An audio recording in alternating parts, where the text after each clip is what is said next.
Bisa baca sendiri kan? Kanan boleh, kanan dok, kanan. Kanan dok, kanan. Nah, ya. Bongkar-bongkaran kan udah gadis ya, kita bongkar-bongkaran. Kamu masih mau nyerang Doki pakai bahasa Jerman kan? Oke, ya udah. Gitu kan? Doki tolong. Kamu bilang nih, lihat ya.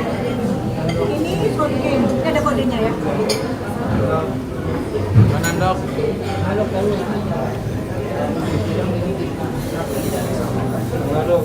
Tahan dok.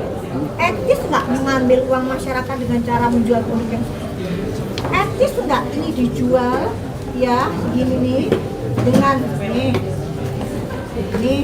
satunya lagi serum ya itunya mana lagi itu satunya sunscreen ada satu lagi tadi ada yang harus dibahas penting banget dengan modal 70.000 nanti dapatnya nih ada tuh 2 3 ada 6 dia jual 1.500.000 kalaupun lagi promo dijual dengan angka 700.000 sampai 400.000 tetap nggak make sense belajar nggak mau dikritik kamu sementara dia membahayakan wajah konsumennya dan begitu bang coba kami mencoba menganalisa ada apa sih ini semua ya kok klien-klien saya kebetulan kayak Dokter Samira dalam hal ini yang suka mereview produk ya tanpa disuruh, tanpa diminta ya semata-mata untuk menjaga kesehatan khususnya wanita Indonesia yang membeli produk-produk skincare.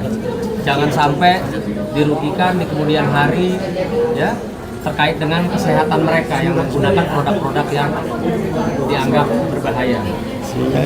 Ada 2 orang di sini. Ada seorang Nikita Mirzani, ada seorang Dokter Samira yang selalu menyuarakan terkait produk-produk skincare. Lalu kenapa 2 orang ini yang dikejar? Ya, yang dikejar oleh pihak mereka. Ya, apakah ingin dijebak untuk supaya bisa masuk penjara dan ketika masuk penjara mereka bisa bebas jualan tanpa ada yang mereview, tanpa ada yang berani bersuara mereview. Ya, mereka nih para mafia skincare, saya nggak tahu, yang ngerasa aja, yang ngerasa mafia aja nih. Ya, mereka bersama-sama bagaimana caranya bisa memasukkan ya klien kami secara hukum, gitu loh. Nah, cuma memang sekarang yang apa nih kita alami itu sudah menjadi contoh sehingga klien kami Dokter Samira di sini juga tidak bodoh. Terkait masalah treatment glowing booster cell itu adalah nama treatment bukan produk.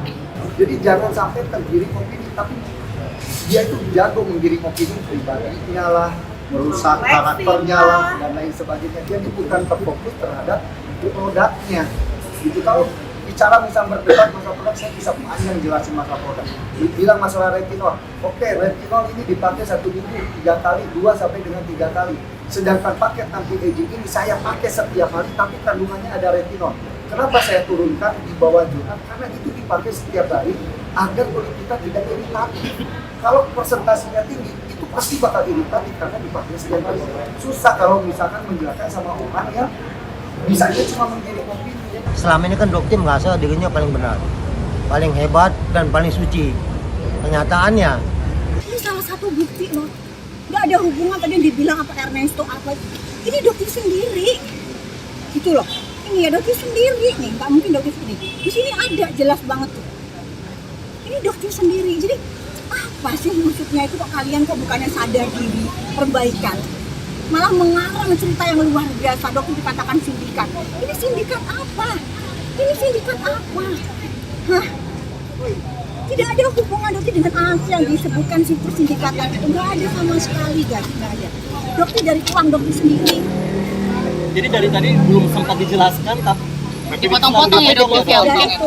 Sama JPU apa? Alasannya diskors apa dok? Yang mau tuh siapa? JPU Alasan apa? mungkin ya karena ribut ya. Kalau dokter kan JPU ya? kan di situ sebenarnya ingin ketenangan ya. Jadi dokter ini kan persidangan kedua ya dulu Saru ya.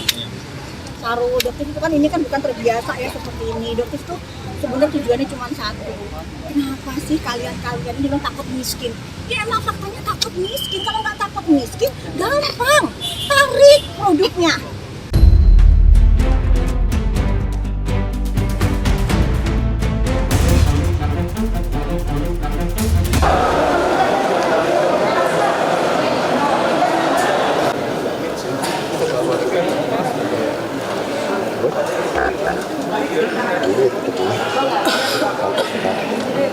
tetap mendukung dong pastinya dong. Ami kan pasti bebas. Harapannya hari Bukti ini nyata kan udah aku sebarkan ke semuanya. harapannya Doktif akan jadi saksi gimana nih Kak? Oh pasti Doktif akan memberikan kesaksian yang sangat-sangat jujur, sejujur-jujurnya. Alhamdulillah ya Allah, senang banget ya Doktif jadi saksi, bisa membuat suatu mungkin masukan lagi ya yang bisa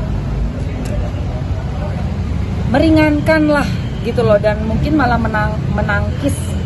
menangkal semua tuduhan-tuduhan yang udah dibuat oleh pihak RG, dan ini akan insya Allah akan menjadi titik terang.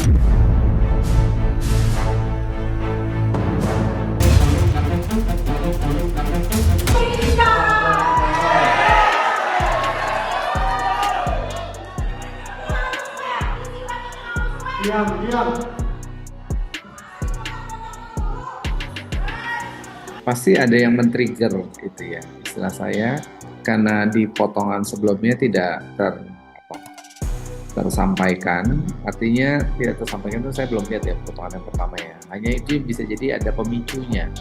Hanya triggernya dia hanya sampaikan menurut Mbak Nik. Kalau dari konteks apa yang dia sampaikan, ya, lihat dulu dari konteksnya itu.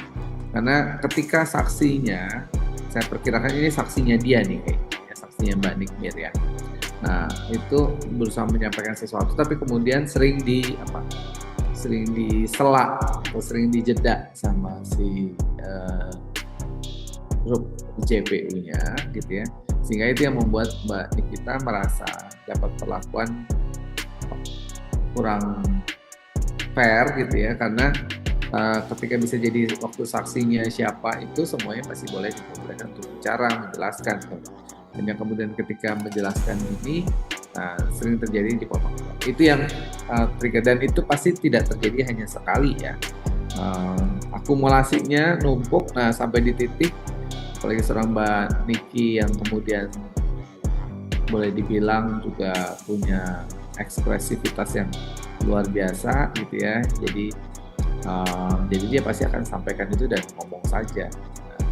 Ketika proses itu terjadi, karena orang kalau sudah lagi di titik emosi itu pasti logiknya juga nggak jalan, pun disuruh diam pun di satu titik tertentu, sehingga tidak membuatnya jadi lebih reda. Kenapa akhirnya si Mbak siapa yang dari JPU-nya itu juga merasa terpancing, karena ya kalau itu hantamannya cukup bertubi-tubi kalau bahasanya saya gitu ya, jadi triggeringnya juga bertubi-tubi dan dia merasa lama-lama teragitasi juga gitu. Jadi awalnya dia berusaha untuk senyum, tapi lama-lama juga ada di kondisi membuat dia tidak